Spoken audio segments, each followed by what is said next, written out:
तो यीशु मसीह के पुनरुत्थान की सामर्थ के द्वारा एक मसीह पैदा होते हैं और जन्म के द्वारा मसीह होते हैं। यही वह जो हमें एक नई सृष्टि बनाता है। हम अपने पुराने स्वभाव में मसीह नहीं हो सकते, नहीं हो सकते। यही कारण है कि आज हमारे पास ऐसे लोगों की भरमार है जो खुद अपने को मसीह कहते हैं और किसी भी किस्म का जीवन व्यतीत करते हैं। उन्हें तो कभी नहीं, उनको तो कभी नहीं हुआ उन्हें नए सिरे से होने वाले उस जन्म का कभी अनुभव नहीं हुआ। जो कोई ऐसा काम है जो आपको बदल देता है, उस पुराने जीवन को निकाल कर बाहर करता है, यह तो ऐसा है जैसे कि मनुष्य में से किसी निश्चय प्रकार का खून होता है और उसे निकाल दिया जाए, उसमें किसी दूसरे प्रकार का लहू डाल दिया जाए।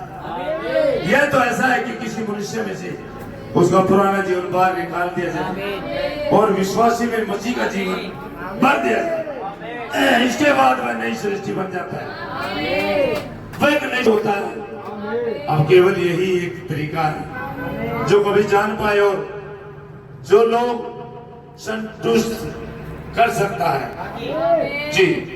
तो ऐसे ही लोग होते हैं मसीह की आत्मा के द्वारा जो हम उसे पहचान सकते हैं और उसे भर सकते हैं उसकी आत्मा से, और हर एक चीज पुरानी हमारे जीवन से हमें निकालना पड़ेगा और नए सिरे से जन्म लेना पड़ेगा, ताकि खुदा की आत्मा के द्वारा ही हमारा नया जन्म। और अब ठीक है, बेदारी बिल्कुल ठीक यही नहीं कि नए नए सदस्यों के विषय में जोड़ा जाए। बेदारी तो वह होती है जो उसकी जागृत करती है, जो पुराने लोगों को लाइन में लेके आती है, जो उन्हें जगाती है। और जब आप नए जन्म से अनुभव हो जाता है, आप पवित्र आत्मा की अगुवाई में चलेंगे। आप अपनी मन चली नहीं करेंगे, अपने दिमाग की उपज न उपजाएंगे।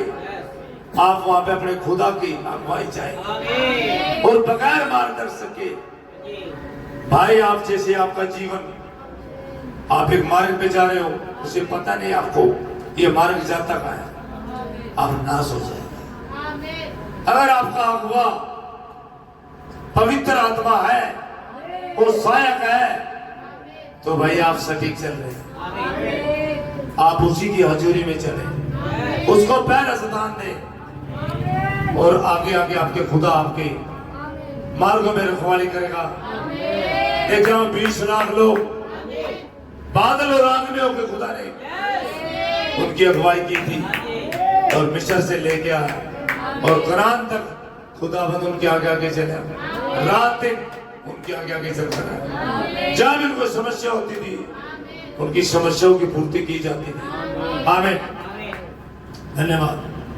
होना चाहता हूं जो कुछ भी बाइबल कहती है मैं उसका विश्वास करता हूं।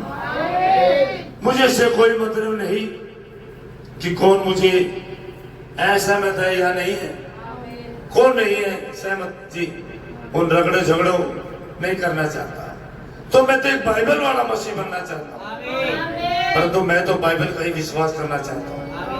यही बाइबल का वचन है, मैं विश्वास करता हूँ। सच में उद्धार की योजना यही है। खुदा का वचन एकमात्र कैसी चट्टान है जो सर्वदा विद्वान रहेगी और खुदा का वचन ही युगान युग कायम रहेगा। यीशु ने कहा था आकाश और पृथ्वी टल जाएगी, परंतु मेरा वचन कभी नहीं टलेगा। मैं विश्वास करता हूँ यही सब। आमीन। मैं यहाँ भी कह रहे हैं, मैं तो एक बाइबल वाला विश्वासी होना चाहता हूँ। मैं किसी की आत्मा से ग्रस्त होने वाला आदमी नहीं बनना चाहता। मैं तो खुदा की आत्मा से बड़े आदमी होना चाहता हूँ। अगर आप समझे मानते हैं, आप उसके वचन में, आप उसके वचन को थाम लेते हैं, तो पवित्र आत्मा आप पे आ जाता है। आमीन, हालेलुया। खुदा का नाम मुबारक हो, तारीफ हो, बढ़ाई हो जी। गॉड कर रहा है और वह दिखा रहा है कि यही है वह जहां पर हर एक अपना अपना भाग अदा करता है जी। और सुविचार में उन सभी ने एक सारी भाग अदा किया। केवल यह तो एक अलग कार्य है, क्षेत्र अंतर्गत ही था। इसके बाद हमने उसे देखा था जहां पर उपवास आता था और वह लोहान बलिदान पर अपना चढ़ावा चढ़ाता था। इस सुबह हमने आयु के बारे में आयु के द्वारा से दिमागी तौर पर बोलूं तो यहाँ भाई बता रहे यह देखा था कि आयु चढ़ावे और बलिदान और होम बलि के दिनों में वह रह रहा था। उसने सोचा था कि ऐसा इसलिए कि हो सकता है कि इसके बच्चों ने किसी प्रकार से कोई पाप किया हो जी, और वे यह न समझे ना हो कि उन्हें पाप किया था। तो उसने अपने बच्चों के लिए होम बलि चढ़ा आयु, ताकि वह सुनिश्चित हो जाए कि मुझे यह बात अच्छी लगी, क्या सुनिश्चित हो जाए कि मेरे बच्चों ने अगर पाप किया हो तो हर रोज होम बलि चढ़ाता था आयु। अभी क्या कह रहे, क्या आपको अच्छा नहीं लगता? आपकी दिलचस्पी आपके बच्चों में होनी चाहिए। वह होम बलि चढ़ा रहा था, वह मेमने की मौत के बलिदान के तहत अपनी प्रार्थना अर्पित कर रहा था, जिसके बच्चे नाश ना हो। अय्यूब के यदि उन्होंने पाप किया है तो खुदा ने पापों के लिए क्षमा कर दिया था अय्यूब का कि उसके बच्चे कहीं गुनाह ना करते हो, इसलिए वो कले रोना चाहता था कि मैं अपने खुदा का बलिदान चढ़ाऊं ताकि उसका विवेक साफ हो सके और अपने बच्चों की मुआफी खुदावंद के सामने लेके जाता था। और हमें आज अपने बच्चों के लिए कितना चिंतित होना चाहिए, हमें कितना धन्यवाद की भेंट चढ़ाई चाहिए, लेकिन उनके लिए दुआ करनी चाहिए। और समझिए आप कितने चिंतित अपने बच्चों के लिए।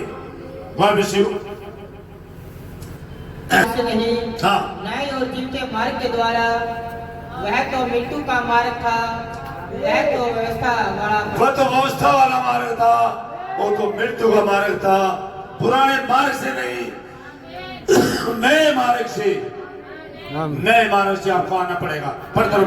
तो अब तो हम अनुग्रह से पवित्र आत्मा के द्वारा प्रवेश करते हैं। जी, अनुग्रह से पवित्र आत्मा के द्वारा ही हम प्रवेश करते हैं। आमीन आमीन जी। तो मैं आशा करता हूँ जी आप इसे देखते हैं जी। कुछ भी ऐसा नहीं था हाँ। जो आप कर सकते होते जी। व्यवस्था तो कामों पर ही आधारित थी। यस, यह मत छूना, यह मत करना, सच बात है। उसका स्वाद भी ना लेना, हाँ। उस मांस को ना खाना जी, सबक को मानना जी, नए चांद को मानना, हाँ। ये सब आराधना के रूप थे जिन्हें इंसान यानी कि वो प्रतिछाया थी इस उपासना की। जिस समय बादल वाले यीशु की उपासना हो रही है, ये प्रतिछाया थी, वो तरीके थे करने के पुराने ऐतनामे में। जी आमीन। नए चांद को मानना, ये सब आराधना के रूप थे जय मार्कर अंडरलाइन में चलते जिन्हें इंसान करता था। हाँ। तो इस न्याय और जीव के मार्ग से ऐसा कुछ भी नहीं है जी। जिसे हम कर सकते होते। इसमें तो वही पाया जाता है जी जो हमारे लिए अनुग्रह के द्वारा करता है। आमीन, अनुग्रह के द्वारा मिलता है। जी, हम तो बस इसे ग्रहण करते हैं। आमीन। मसीही आप दूर करता है जी। हम उसका विश्वास करते हैं, हम सुसमाचार सुनते हैं, उसका विश्वास करते हैं जी, आमीन। हम उसे ग्रहण करते हैं। आमीन आमीन। और तब यदि हम सचमुच इसे अपने हृदय की गहराइयों से ग्रहण करते हैं, यस, तो खुदा हमें पवित्र आत्मा गवाही के रूप में देता है। यस, अगर हम इसे से ग्रहण करते हैं तो खुदा पवित्र आत्मा हमें देता है। जी, इसके बाद पवित्र आत्मा आपको इस बात की गवाही देता है जी। कि आपके पास आपके पाप मिट चुके हैं। आपके पाप मिट चुके। पवित्र आत्मा इस चीज का प्रमाण है कि वो आपके ऊपर जब आता है बताता है ये बलिदान मैंने कबूल कर लिया आपके द्वारा और आप ग्रहण कर लिए खुदा के द्वारा आपके पाप मिट चुके हैं। हालेलुया। और आप संसार के लिए मर गए हैं। संसार के लिए मर जाते हैं, संसार की चीजों के लिए, संसार की बातों के लिए, संसार के कार्यकलापों के लिए आप मर जाते हैं। जी आप जीवन की नवीनता में जी उठते हैं। आमीन। नए जीवन की चाल चले। नए जीवन की फिर आप चाल चलते हैं। पुराना जीवन नहीं जीते आप, उसे छोड़ देते हैं, आप आगे बढ़ते हैं नए राजमार्ग पे जो प्रभु यीशु मसीह ने तैयार किया हमारे लिए अपने लोगों के द्वारा। एक सेतु, एक राजमार्ग जो उसने बनाया जिससे हम पार जाते हैं। जी नया जीवन जिए, की उपस्थिति और सामर्थ्य में जीवन बिताएं। आमीन। दुनिया के सब प्रकार के कामों में लिप्त जी रहे, परंतु खुदा के बेटे और बेटियों के रूप में आत्मा के चलाए चलते रहे। आमीन आमीन आमीन। रोमियो में कहता है सो अब जो मसीह यीशु में है उन पर दंड किया गया। यस, रोमियो में कहता है 8वें अध्याय में वे जो मसीह यीशु में उन पर दंड किया गया नहीं, क्योंकि वो शरीर से नहीं आत्मा के चलाए चलते हैं। अगर आत्मा के अधीन आप हैं, पवित्र आत्मा आपके ऊपर है, आप उसके चलाए चलते हैं तो आपके ऊपर दंड किया गया नहीं। कलाम ही परम सत्य है, कलाम नहीं टलेगा।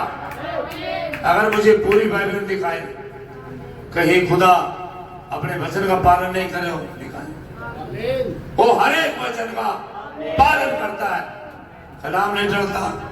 जी क्योंकि वे शरीर के अनुसार नहीं वरन आत्मा के अनुसार रहते हैं। जी अतः इसकी खास बात यह है हाँ। कि ये देख लिया जाए कि खुदा किसी संस्था को या लोगों के किसी झूठ को नहीं पहचानता है।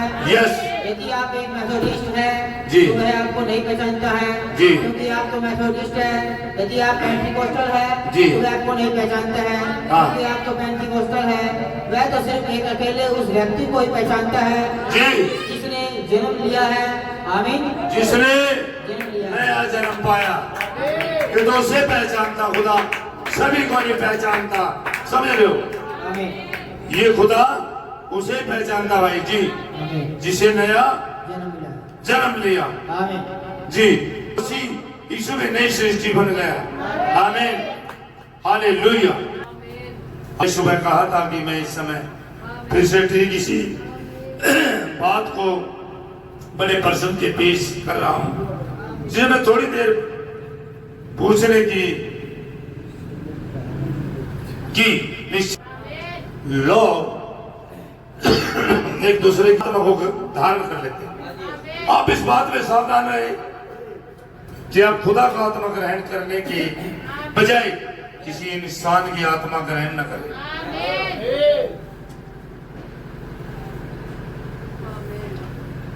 खुदा की आत्मा के बजाय आप किसी इंसान की आत्मा न ग्रहण करें। आप ये ना देखें मैं इसके जैसा बनूंगा, ये इसकी जैसी बनूंगी, जो ये काम करता मैं भी करूं। नहीं भाई, ये वचन ही मार्गदर्शक है। अगर आप किसी की रीस करेंगे वो आत्मा आपके अंदर आ जाएगी। मैंने बताया भी कई बार, जैसे लड़कियां लड़के फिल्मी सितारों की रीस करते हैं, भाई वैसा फैशन पहनते हैं तो आत्मा आपके अंदर आ जाती है। इसी तरह एक दिन उजिया राजा के प्रभाव में यशायाह भविष्य वक्ता, उसके प्रभाव में उसका आत्मा उसमें था, लेकिन जब आत्मा निकला तो उसने खुदा के दर्शन किए, खुदा की सेवा की। और भविष्य वक्ता, खुदा का महान भविष्य वक्ता, उसमें भविष्यवाणी कराई खुदा ने। जी तो भाई किसी आदमी की, किसी मनुष्य की आत्मा न ग्रहण करें, खुदा की आत्मा। आप किसी की रीस ना करें। मैं इसके जैसा बनना चाहता हूं जी। आप किसी कलीसिया में जाते हैं और आप देखते हैं कि उसका पास्टर किस प्रकार से व्यवहार आचरण करता है। और आप देखेंगे कि वह वहां के लोग भी वैसे आचरण व्यवहार करते हैं। समझे? अगर पास्टर सचमुच में अभिमान और अकड़ू किस्म का है तो वहां के लोग भी ठीक उसी किस्म के होते हैं। सच है भाई। यदि आप किसी ऐसी कलीसिया में जाते हैं जहां जंगलीपन और हरधर्मीपन है तो वहां के लोग भी ठीक इसी किस्म के हैं। अगर आप जाते हैं पवित्र आत्मा पाई कलीसिया में तो भाई निश्चय ही आप उस आत्मा से भर जाएंगे। खुदा आपके अंदर वो आत्मा होके चलेगा। ये सत्य भाई। बस उसके वचन को थाम ले, ना बदलने वाले। आप किसी के प्रभाव में न चले, आप खुदा के प्रभाव में आ जाए, किसी मनुष्य के नहीं। जो बादल वाला पर विश्व मसीह आया हुआ भाई, आप इसके प्रभाव में आ जाए। हालेलुया।